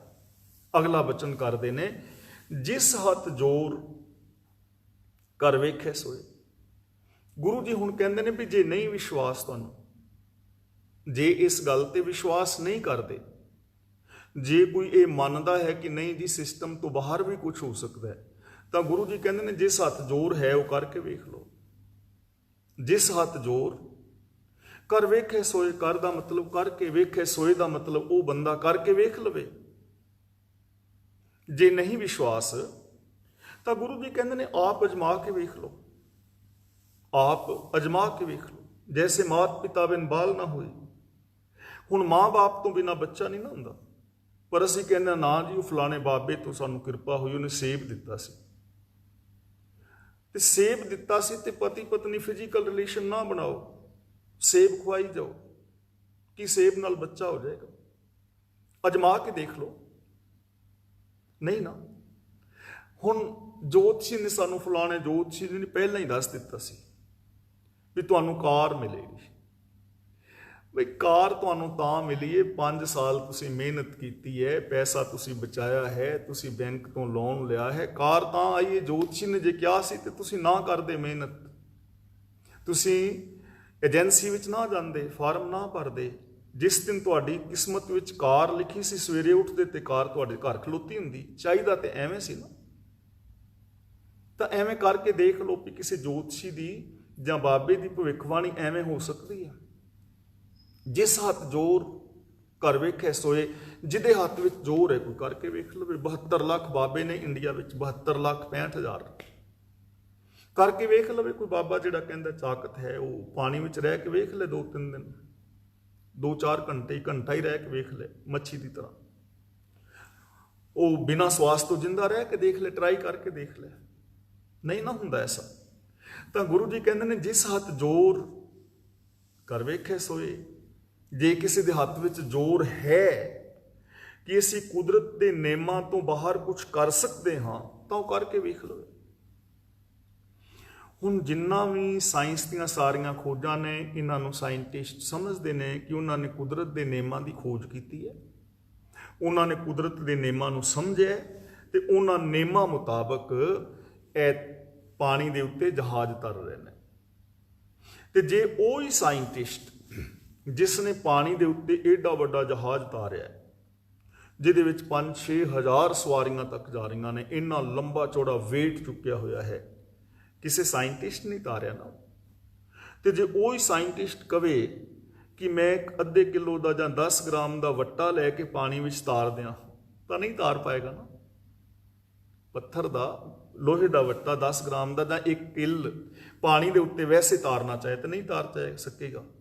ਉਹੀ ਸਾਇੰਟਿਸਟ ਜਿਹਨੇ ਏਡਾ ਵੱਡਾ ਜਹਾਜ਼ ਤਾਰਿਆ, ਕਿਉਂਕਿ ਉਹ ਸਿਸਟਮ ਦੇ ਵਿੱਚ ਹੈ, ਉਹਨੇ ਸਿਸਟਮ ਨੂੰ ਸਮਝਿਆ।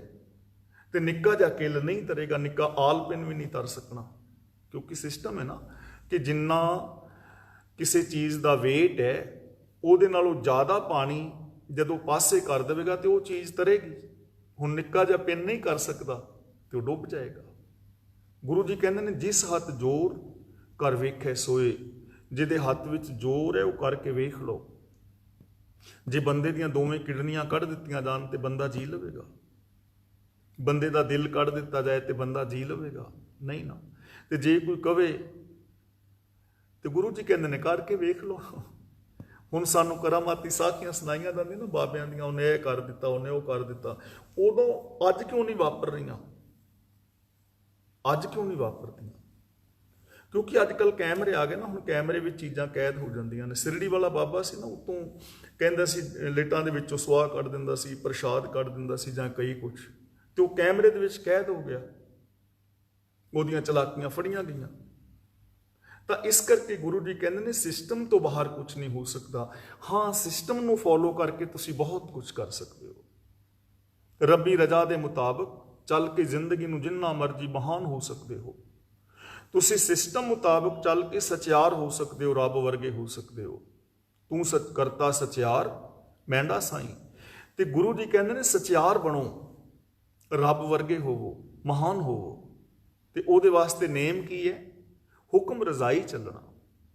ਤਾਂ ਜਿਸ ਹੱਥ ਜ਼ੋਰ ਕਰ ਵੇਖੇ ਸੋਏ, ਜੇ ਕਿਸੇ ਦੇ ਹੱਥ ਵਿੱਚ ਜ਼ੋਰ ਹੈ ਤੇ ਉਹ ਅਜਮਾ ਕੇ ਵੇਖ ਲਓ ਭਾਈ। ਰੱਬੀ ਰਜ਼ਾ ਤੋਂ ਬਾਹਰ ਕੁਛ ਨਹੀਂ ਹੋ ਸਕਦਾ। ਜੇ ਕੋਈ ਚਾਹੇ ਕਿ ਮੈਂ ਧਰਤੀ ਨੂੰ ਚੰਦਰਮਾ ਦੇ ਚਫੇਰੇ ਘੁਮਾ ਦਿਆਂ ਤੇ ਸੂਰਜ ਨੂੰ ਮੈਂ ਧਰਤੀ ਦੇ ਚਫੇਰੇ ਘੁਮਾ ਦਿਆਂ, ਘੁਮਾ ਕੇ ਵੇਖ ਲਵੇ, ਕੋਈ ਐਸਾ ਹੋਣਾ ਹੀ ਨਹੀਂ ਹੈ। ਅਗਲਾ ਵਚਨ ਕਰਦੇ ਨੇ ਨਾਨਕ ਉੱਤਮ ਨੀਚ ਨਾ ਕੋਈ। ਹੁਣ ਇੱਥੇ ਜੇ ਨਾਨਕ ਉੱਤਮ ਪੜਾਂਗੇ ਨਾ ਤੇ ਗਲਤ ਹੋ ਜਾਏਗਾ। ਉਹਦਾ ਅਰਥ ਹੋ ਜਾਏਗਾ ਨਾਨਕ ਉੱਤਮ ਹੈ ਤੇ ਨੀਚ ਇਸ ਦੁਨੀਆ ਵਿੱਚ ਕੋਈ ਨਹੀਂ।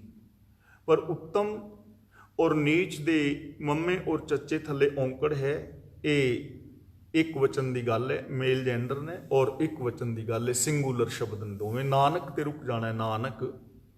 ਗੁਰੂ ਨਾਨਕ ਪਾਤਸ਼ਾਹ ਜੀ ਕਹਿ ਰਹੇ ਨੇ ਉੱਤਮ ਨੀਚ ਨਾ ਕੋਈ, ਕਿ ਇਸ ਦੁਨੀਆ ਵਿੱਚ ਸਿਸਟਮ ਤੋਂ ਬਾਹਰ ਨਾ ਕੋਈ ਉੱਤਮ ਹੈ ਤੇ ਨਾ ਕੋਈ ਨੀਚ ਹੈ। ਸਿਸਟਮ ਤੋਂ ਬਾਹਰ ਜਾ ਕੇ ਨਾ ਕੋਈ ਉੱਤਮ ਹੋ ਸਕਦਾ, ਨਾ ਕੋਈ ਨੀਚ ਹੋ ਸਕਦਾ। ਉੱਤਮ ਔਰ ਨੀਚ, ਚੰਗੇ ਔਰ ਮਾੜੇ ਸਭ ਰੱਬੀ ਰਜ਼ਾ ਵਿੱਚ ਨੇ, ਨਿਯਮ ਦੇ ਅੰਦਰ ਨੇ। ਹੁਣ ਕਿਵੇਂ ਨੇ? ਜਿਨ੍ਹਾਂ ਨੇ ਉੱਤਮਤਾ ਵਾਲੇ ਨੇਮ ਨੂੰ ਅਪਣਾ ਲਿਆ, ਜੋ ਹੁਕਮ ਰਜ਼ਾਈ ਚੱਲ ਰਹੇ ਨੇ, ਉਹ ਉੱਤਮ ਹੋ ਗਏ। ਇਹ ਨਿਯਮ ਹੈ ਨਾ ਕਿ ਜਿਹੜਾ ਸੱਚ ਬੋਲੇਗਾ, ਜਿਹਦੀ ਭਾਸ਼ਾ ਪਿਆਰ ਵਾਲੀ ਹੋਏਗੀ, ਜਿਹਦੇ ਅੰਦਰ ਨਿਮਰਤਾ ਹੋਏਗੀ, ਜਿਹਦੇ ਅੰਦਰ ਦਇਆ ਹੋਏਗੀ, ਜਿਹੜਾ ਲੋਕਾਂ ਦਾ ਸਹਿਯੋਗ ਕਰੇਗਾ, ਜੋ ਧਰਮੀ ਹੋਏਗਾ, ਉਹਨੂੰ ਅਸੀਂ ਕੀ ਕਵਾਂਗੇ ਜੀ? ਧਰਮੀ, ਚੰਗਾ। ਤੇ ਜਿਹੜਾ ਬੰਦਾ ਚੋਰੀ ਕਰੇਗਾ, ਵਿਭਚਾਰ ਕਮਾਏਗਾ, ਨਿੰਦਾ ਚੁਗਲੀ ਕਰੇਗਾ, ਲੋਕਾਂ ਨੂੰ ਖਾਣ ਪਵੇਗਾ, ਉਹਨੂੰ ਕੀ ਕਵਾਂਗੇ? ਧਰਮੀ ਤਾਂ ਨਹੀਂ ਕਵਾਂਗੇ ਨਾ। ਅਨਮਿਊਟ ਰਹਿ ਕੇ ਹੀ ਤੁਸੀਂ ਬੋਲੋਗੇ ਤੇ ਮੈਨੂੰ ਪਤਾ ਲੱਗ ਜਾਏਗਾ ਤੁਸੀਂ ਬੋਲ ਰਹੇ ਹੋ। ਜਿਹੜਾ ਪਾਪ ਕਰੇਗਾ ਉਹਨੂੰ ਕੀ ਕਵਾਂਗੇ? ਪਾਪੀ ਨਾ। ਤਾਂ ਫਿਰ ਉੱਤਮ ਨੀਚ ਹੁਕਮ ਤੋਂ ਬਾਹਰ ਤੇ ਕੋਈ ਨਾ ਹੋਇਆ। ਹੁਣ ਉੱਤਮ ਬੰਨਾ ਜਾਂ ਨੀਚ ਬੰਨਾ ਇਹ ਸਾਡੀ ਆਪਣੀ ਮਰਜ਼ੀ ਹੈ। ਜੇ ਕੋਈ ਸਿਸਟਮ ਨੂੰ ਤੋੜ ਕੇ ਚੰਗਾ ਹੋਣਾ ਚਾਹੇ ਤਾਂ ਨਹੀਂ ਹੋ। ਚੰਗਿਆਈਆਂ ਦਾ ਇੱਕ ਸਿਸਟਮ ਹੈ। ਅਸੀਂ ਬਾਣੀ ਪੜਾਂਗੇ, ਗੁਰਬਾਣੀ ਨੂੰ ਵਿਚਾਰਾਂਗੇ, ਗੁਰਬਾਣੀ ਨੂੰ ਫੋਲੋ ਕਰਾਂਗੇ ਤਾਂ ਅਸੀਂ ਚੰਗੇ ਹੋ ਜਾਵਾਂਗੇ, ਗੁਰੂ ਦੇ ਰਾਹ ਤੇ ਤੁਰਾਂਗੇ, ਸਾਡੀ ਜੀਵਨ ਵਿੱਚ ਚੰਗਿਆਈਆਂ ਆਉਣਗੀਆਂ, ਸਾਡੇ ਪਰਿਵਾਰਾਂ ਦੇ ਅੰਦਰ ਸੁੱਖ ਸ਼ਾਂਤੀ ਆਏਗੀ, ਸਾਡਾ ਸਮਾਜ ਸੋਹਣਾ ਬਣੇਗਾ, ਇਹ ਦੁਨੀਆ ਬੇਗਮਪੁਰਾ ਹੋ ਜਾਏਗੀ। ਤੇ ਜੇ ਅਸੀਂ ਫੋਲੋ ਨਹੀਂ ਕਰਦੇ ਚੰਗੇ ਕੰਮਾਂ ਨੂੰ, ਅਸੀਂ ਝੂਠ ਬੋਲਦੇ ਹਾਂ, ਇੱਕ ਦੂਜੇ ਨਾਲ ਈਰਖਾ ਕਰਦੇ ਹਾਂ, ਪਾਪ ਵਿਕਾਰ ਕਮਾਉਂਦੇ ਹਾਂ, ਇੱਕ ਦੂਜੇ ਦੀਆਂ ਲੱਤਾਂ ਖਿੱਚਦੇ ਹਾਂ ਤਾਂ ਫਿਰ ਸਾਡੇ ਘਰ ਵੀ ਕਲੇਸ਼ ਰਵੇਗਾ, ਆਪ ਵੀ ਅਸੀਂ ਦੁਖੀ ਹੋਵਾਂਗੇ, ਲੋਕ ਵੀ ਸਾਨੂੰ ਮੰਦਾ ਕਹਿਣਗੇ, ਸਾਡਾ ਸਮਾਜ ਵੀ, ਸਾਡਾ ਇਹ ਸੰਸਾਰ ਵੀ ਦੁੱਖਾਂ ਦਾ ਘਰ ਬਣ ਜਾਏਗਾ। ਇਹ ਸਾਰਾ ਸਿਸਟਮ ਵਿੱਚ ਹੈ। ਇਸ ਲਈ ਸਿਸਟਮ ਨੂੰ ਫੋਲੋ ਕਰਨਾ ਪਵੇਗਾ। ਹੁਕਮ ਰਜ਼ਾਈ ਚੱਲਣਾ ਇੱਕੋ ਹੀ ਸਾਧਨ ਹੈ ਸੁਖੀ ਔਰ ਸ਼ਾਂਤ ਹੋਣ ਦਾ, ਮਹਾਨ ਹੋਣ ਦਾ, ਸਚਿਆਰ ਹੋਣ ਦਾ, ਰੱਬ ਵਿੱਚ ਮਿਲਣ ਦਾ, ਆਤਮਿਕ ਜ਼ਿੰਦਗੀ ਜੀਣ ਦਾ, ਇਨਸਾਨੀਅਤ ਵਾਲੀ ਜ਼ਿੰਦਗੀ ਜੀਣ ਦਾ ਇੱਕ ਹੀ ਨੇਮ ਹੈ, ਹੁਕਮ ਰਜ਼ਾਈ ਚੱਲਣਾ, ਨਾਨਕ ਲਿਖਿਆ ਨਾਲ। ਤਾਂ ਇਸ ਲਈ ਜ਼ਰੂਰਤ ਹੈ ਕਿ ਅਸੀਂ ਆਪਣੇ ਜ਼ੋਰ ਦੇ ਨਾਲ, ਤਾਕਤ ਦੇ ਨਾਲ, ਕੋਈ ਵੀ ਬੰਦਾ ਚਾਹੇ ਕਿੱਡੀ ਵੀ ਵੱਡੀ ਹਸਤੀ ਹੈ, ਹੁਕਮ ਤੋਂ ਬਾਹਰ ਕੁਛ ਨਹੀਂ ਕਰ ਸਕਦਾ। ਸਾਰੀ ਪੌੜੀ ਦਾ ਭਾਵ ਇਹ ਹੈ ਕਿ ਹੁਕਮ ਤੋਂ ਬਾਹਰ, ਹੁਕਮ ਦਾ ਮਤਲਬ ਸਿਸਟਮ, ਲਾ ਆਫ ਨੇਚਰ, ਰੱਬ ਦੀ ਰਜ਼ਾ, ਰੱਬ ਦਾ ਭਾਣਾ, ਇਹਦੇ ਤੋਂ ਬਾਹਰ ਜਾ ਕੇ ਕੁਛ ਨਹੀਂ ਹੋ ਸਕਦਾ। ਨਾ ਚੰਗੇ ਬਣਿਆ ਜਾ ਸਕਦਾ, ਨਾ ਮੰਦੇ ਬਣਿਆ ਜਾ ਸਕਦਾ, ਨਾ ਮਨ ਤੇ ਕੰਟਰੋਲ ਕੀਤਾ ਜਾ ਸਕਦਾ, ਨਾ ਗਿਆਨ ਹਾਸਲ ਕੀਤਾ ਜਾ ਸਕਦਾ, ਨਾ ਵਿਚਾਰਵਾਨ ਹੋਇਆ ਜਾ ਸਕਦਾ ਹੈ, ਨਾ ਸ਼ੋਰ ਸ਼ਰਾਬੇ ਤੇ ਕੰਟਰੋਲ ਕੀਤਾ ਜਾ ਸਕਦਾ ਹੈ, ਨਾ ਕੁਝ ਮੰਗਿਆ ਜਾ ਸਕਦਾ ਹੈ ਸਿਸਟਮ ਤੋਂ ਬਾਹਰ ਮਿਲ ਸਕਦਾ ਹੈ, ਤੇ ਨਾ ਹੀ ਸਿਸਟਮ ਤੋਂ ਬਾਹਰ ਜਾ ਕੇ ਦੇ ਕੇ ਕੁਝ ਬਦਲਿਆ ਜਾ ਸਕਦਾ ਹੈ।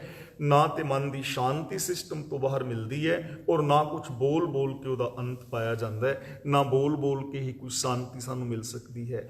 ਇਸ ਲਈ ਸਿਸਟਮ ਹੈ, ਇਸ ਸਿਸਟਮ ਨੂੰ ਫੋਲੋ ਕਰਨਾ ਹੈ, ਜਿਹਨੂੰ ਗੁਰਬਾਣੀ ਵਿੱਚ ਰੱਬ ਦਾ ਹੁਕਮ ਕਿਹਾ ਹੈ, ਹੁਕਮ ਰਜ਼ਾਈ ਚੱਲਣਾ। ਹੁਕਮ ਹੈ ਅੰਦਰ ਸਭ ਕੋ, ਬਾਹਰ ਹੁਕਮ ਨਾ ਕੋਈ। ਸਭ ਕੋ ਦਾ ਮਤਲਬ ਹਰ ਕੋਈ, ਮੈਂ ਵੀ, ਤੁਸੀਂ ਵੀ, ਬਾਬੇ ਵੀ, ਅਮੀਰ ਵੀ, ਗਰੀਬ ਵੀ, ਵਨਸਪਤੀ ਵੀ, ਗ੍ਰਹਿ ਨਕਸ਼ਤਰ ਤਾਰੇ ਵਗੈਰਾ ਸਭ ਹੁਕਮ ਦੇ ਅੰਦਰ ਹੈ। ਇਸ ਲਈ ਹੁਕਮ ਨੂੰ ਫੋਲੋ ਕਰਨਾ ਹੈ, ਚੰਗੇ ਗੁਣਾਂ ਦੇ ਧਾਰਨੀ ਹੋਣਾ ਹੈ, ਔਰ ਗੁਰਬਾਣੀ ਮੁਤਾਬਕ ਜ਼ਿੰਦਗੀ ਜੀ ਕੇ ਅਸੀਂ ਆਪਣੇ ਜੀਵਨ ਨੂੰ ਮਹਾਨ ਬਣਾ ਸਕਦੇ ਹਾਂ। ਇਹ ਪੋਸੀਬਿਲਿਟੀ ਹੈ, ਲੇਕਿਨ ਹੁਕਮ ਤੋਂ ਬਾਹਰ ਜਾ ਕੇ ਕੋਈ ਸੰਭਾਵਨਾ ਨਹੀਂ ਹੈ। ਸਿਸਟਮ ਨੂੰ ਸਮਝ ਕੇ ਹਰ ਇਨਸਾਨ ਬਹੁਤ ਕੁਝ ਕਰ ਸਕਦਾ ਹੈ। ਤਾਂ ਮੈਂ ਬਹੁਤੇ ਵਿਸਥਾਰ ਵਿੱਚ ਨਾ ਜਾਂਦਿਆਂ ਹੋਇਆ, ਕਿਉਂਕਿ ਅਗਲੀ ਪੌੜੀ ਇੰਨੇ ਸਮੇਂ ਦੇ ਵਿੱਚ ਹੋ ਨਹੀਂ ਸਕੇਗੀ, ਇਸ ਲਈ ਮੈਂ 5 ਮਿੰਟ ਪਹਿਲਾਂ ਸਮਾਪਤੀ ਕਰ ਰਿਹਾ। ਤੇ ਇਸ ਪੌੜੀ ਰਾਹੀਂ ਸਾਨੂੰ ਇਹ ਸਮਝ ਆ ਰਹੀ ਹੈ ਕਿ ਸਿਸਟਮ ਤੋਂ ਬਾਹਰ, ਰੱਬੀ ਰਜ਼ਾ ਤੋਂ ਬਾਹਰ, ਕੁਦਰਤ ਦੇ ਨਿਯਮਾਂ ਤੋਂ ਬਾਹਰ ਜਾ ਕੇ ਕੁਛ ਨਹੀਂ ਹੋ ਸਕਦਾ। ਨਾ ਕਿਸ ਦਾ ਜ਼ੋਰ ਚੱਲਦਾ ਹੈ, ਨਾ ਵਿਚਾਰਵਾਨ ਹੋਇਆ ਜਾ ਸਕਦਾ ਹੈ, ਨਾ ਗਿਆਨਵਾਨ ਹੋਇਆ ਜਾ ਸਕਦਾ ਹੈ, ਨਾ ਵਿਕਾਰਾਂ ਤੋਂ ਛੁੱਟਿਆ ਜਾ ਸਕਦਾ ਹੈ। ਔਰ ਇਹ ਸਾਰੇ ਹੀ ਕੰਮ ਸਾਨੂੰ ਮਿਲ ਸਕਦੇ ਨੇ। ਅਸੀਂ ਗਿਆਨਵਾਨ ਵੀ ਹੋ ਸਕਦੇ ਹਾਂ, ਵਿਚਾਰਵਾਨ ਹੋ ਸਕਦੇ ਹਾਂ, ਅਸੀਂ ਸ਼ੋਰ ਸ਼ਰਾਬੇ ਤੋਂ ਬਚ ਸਕਦੇ ਹਾਂ, ਔਰ ਅਸੀਂ ਵਿਕਾਰਾਂ ਤੋਂ ਬਚ ਸਕਦੇ ਹਾਂ। ਅਸੀਂ ਉੱਤਮ ਹੋ ਸਕਦੇ ਹਾਂ ਸਿਸਟਮ ਦੇ ਅੰਦਰ ਚੱਲ ਕੇ, ਹੁਕਮ ਨੂੰ ਫੋਲੋ ਕਰਕੇ, ਗੁਰਬਾਣੀ ਅਨੁਸਾਰ ਜ਼ਿੰਦਗੀ ਜੀ ਕੇ ਸਾਨੂੰ ਇਹ ਸਾਰੀਆਂ ਪ੍ਰਾਪਤੀਆਂ ਹੋ ਸਕਦੀਆਂ ਨੇ। ਇਸ ਲਈ ਹੁਕਮ ਰਜ਼ਾਈ ਚੱਲਣਾ, ਨਾਨਕ ਲਿਖਿਆ ਨਾਲ, ਇਹ ਪੂਰੇ ਗੁਰੂ ਗ੍ਰੰਥ ਸਾਹਿਬ ਜੀ ਦੇ ਅੰਦਰ ਇਹ ਨੇਮ ਕੰਮ ਕਰ ਰਿਹਾ ਹੈ। ਅਸੀਂ ਗੁਰਬਾਣੀ ਨੂੰ ਆਪ ਪੜ੍ਹੀਏ, ਗੁਰਬਾਣੀ ਨੂੰ ਵਿਚਾਰੀਏ, ਔਰ ਗੁਰਬਾਣੀ ਮੁਤਾਬਕ ਜ਼ਿੰਦਗੀ ਜੀਣ ਦਾ ਯਤਨ ਕਰੀਏ। ਹੋਈਆਂ ਭੁੱਲਾਂ ਦੀ ਖਿਮਾ। ਹੁਣ ਅਗਲੀ ਕਾਰਵਾਈ ਵੀਰ ਤਰਲੋਚਨ ਸਿੰਘ ਜੀ ਕਰਨਗੇ। ਅੱਜ ਜੋ ਅਸੀਂ ਵਿਚਾਰ ਕੀਤੀ ਹੈ 33ਵੀਂ ਪੌੜੀ ਦੀ, ਆਪ ਇਸ ਵਿਚਾਰ ਤੁਹਾਨੂੰ ਕਿਵੇਂ ਲੱਗੀ, ਇਹਦੇ ਬਾਰੇ ਵਿਊਜ਼ ਦੇ ਸਕਦੇ ਹੋ। ਜੇ ਇਸ ਪੌੜੀ ਬਾਰੇ ਜੋ ਅਸੀਂ ਵਿਚਾਰ ਕੀਤੀ ਹੈ ਕਿਸੇ ਦਾ ਕੋਈ ਸ਼ੰਕਾ ਸਵਾਲ ਹੋਵੇ ਤਾਂ ਉਹ ਆਪ ਸਵਾਲ ਕਰ ਸਕਦੇ ਹੋ। ਹੋਈਆਂ ਭੁੱਲਾਂ ਦੀ ਖਿਮਾ। ਵਾਹਿਗੁਰੂ ਜੀ ਕਾ ਖਾਲਸਾ, ਵਾਹਿਗੁਰੂ ਜੀ ਕੀ